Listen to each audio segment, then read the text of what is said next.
Hello, welcome back. Now, in this part of the video, I'm just tweaking Emma's foot, Emma's feet, not her feet, footprint. So that's what I'll be doing. I apologise for that. Turn it off. Go back to here, turn on textures. You don't need textures on because I'm not working on the character herself. I'll be working on her feet. Look underneath here, and you can notice in the first part of the video, we made a foot that looked like this. So what I wanted to do, I wanted to come in here just to look at the actual foot itself. I think yeah, it looks kind of okay. Now, ideally, you'd pull that out a little bit more because you see the shadow on the foot. You'd pull this out a little bit right to the edge of that. So let's go here. Let's go here. Well, not on that one. I'm on your foot. Go here. So you only have to do one of them, and then you can copy and paste it to the other side. Go here. Go edit. Now, just in case you're wondering how to modify the foot, this is how you modify the foot. So I'm going to say go to the bottom view like this. So you got so it's exactly flat. Now, of course, as you can see, the toes are not quite lined up, but yeah, I'm not really too bothered about that. I think as long as it kind of looks a bit like a footprint, I can kind of live with that. I think it's kind of great. Now, if you want to move it, you can. I like to do it in wireframe like this when I work in this mode, but it's hard to see when you do it that way. So, but for now, we'll do it like this because it's only a flat surface, so I don't have to worry about it. Select all of it. You can go here. Now, as I said, you see how I'm pulling the mesh look? Because it's got a mesh on top of the mesh. I think why has Blender put a mesh on top of the mesh? Yeah, honestly, I don't know why Blender put a mesh on top of the mesh. See like that? I think, okay, Blender, stop messing around. Okay, now you look at the foot, and then what you want to do is take all of this part, making sure you get the top of it and the bottom of it, and then you go back to bottom view, take a look at it. As I said, to get it kind of perfect, the same kind of shape as her feet, it's going to take you a while. Do you see if I move it? Look, it's moving that part.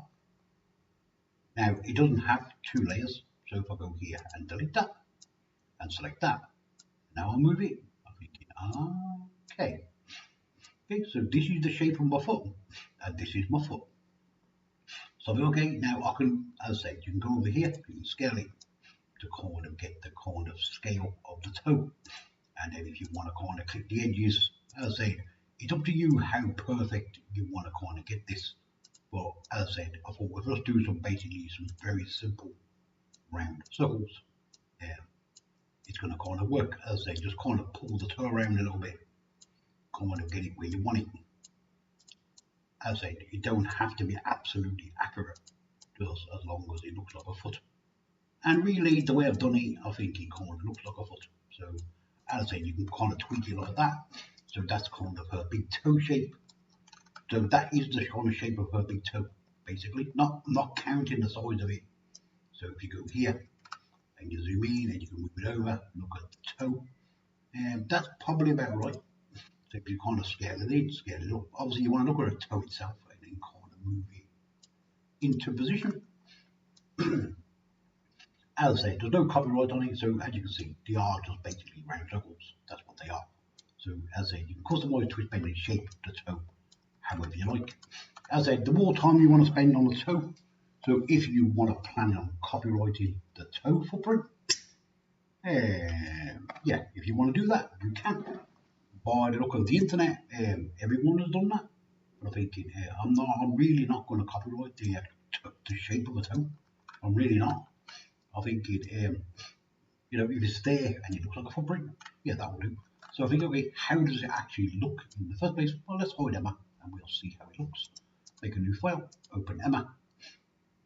Now, if you leave it like this, you have to hide everything separate. To take all of this, put it inside there, click the folder and hide it. This is how Emma's footprint looks. I'm thinking, okay. To change the colour of the footprint, just in case you don't know this, go into standard mode. Click on any footprint. As you can see, look, now we've changed the toe shape. This toe is different to this toe. I think now we can copy and paste that and put it on this side. It doesn't make no difference. As I said, there's really no point in doing that. Not really. As I said, if you look at basically a foot,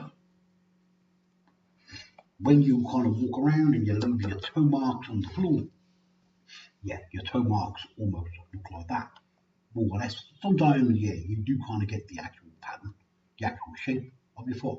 So as I said, it's up to you if you want to tweak it. I'm going to give you the basic shape. So this is the basic shape of of a mannequin. She's not real, she's fake. So that's the actual shape of Emma's foot. So if you want to download it, mess around, customize, twist, bend and shape it and play with it to your heart's content, you're more than welcome to do that. As I said, it's up to you the shape that you want here or the shape you want here. As I said, the shape doesn't honestly matter really, but I suppose it does if you're going to leave a footprint, because as I said, click on it, go here, click the points, you can scale them up, scale it down, you can move it in, move it out, you can shake it all about, you can do whatever you want with it. As in, you can pull it around the foot like this. So if I follow the shadows that's inside Blender, her foot would look more or less like that. That would be, you see like the side of the foot? But now if you actually follow the shape of the foot, if you wanted to do that, if you wanted to get really kind of technical, you can move this up, you can move this up, you can move this up. Of course, if you do this, it's no longer a flat surface on the floor. Now, of course, if you go and look at it, as you can see, Emma's got a missing part of the foot here. So if Emma left a footprint on the floor, this part of the footprint, as you can see right here. So if I were actually going to make a proper footprint, I would necessarily delete that.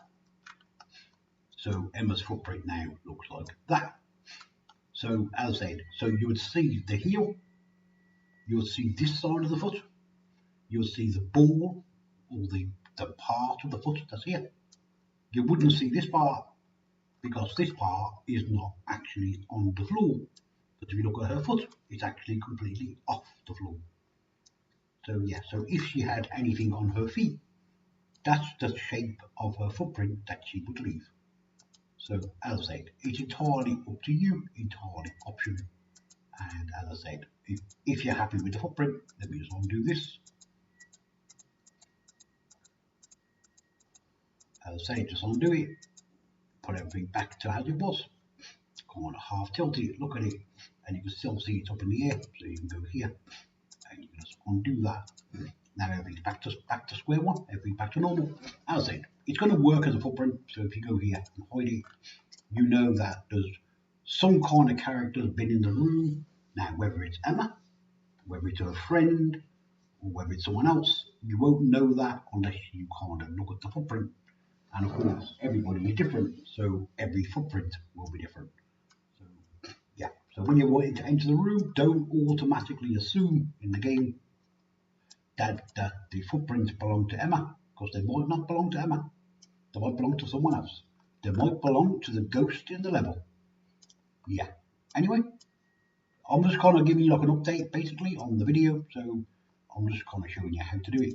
So anyway, if you're interested in Emma's footprint, again, click the link under the video, download it, and if you're interested in Emma herself, Emma looks like that. So of course, in the game world, you're going to look like that. She's made in a software called MakeHuman. It's absolutely great bit of software for making mannequins. I like the software because you can actually age the character, which I like that part about it. It's great. Not many softwares give you the ability to age the character, but MakeHuman does. So that's a kind of bonus for me because I want my character to grow up through the game world.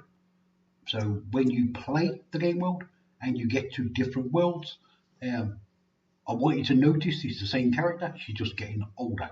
That's what she's doing. So anyway, stay safe, keep it friendly. Don't forget to subscribe if you haven't. If you've already subscribed, I want to say thanks very much. I really, truly appreciate each and every one of you. Stay safe. See you soon.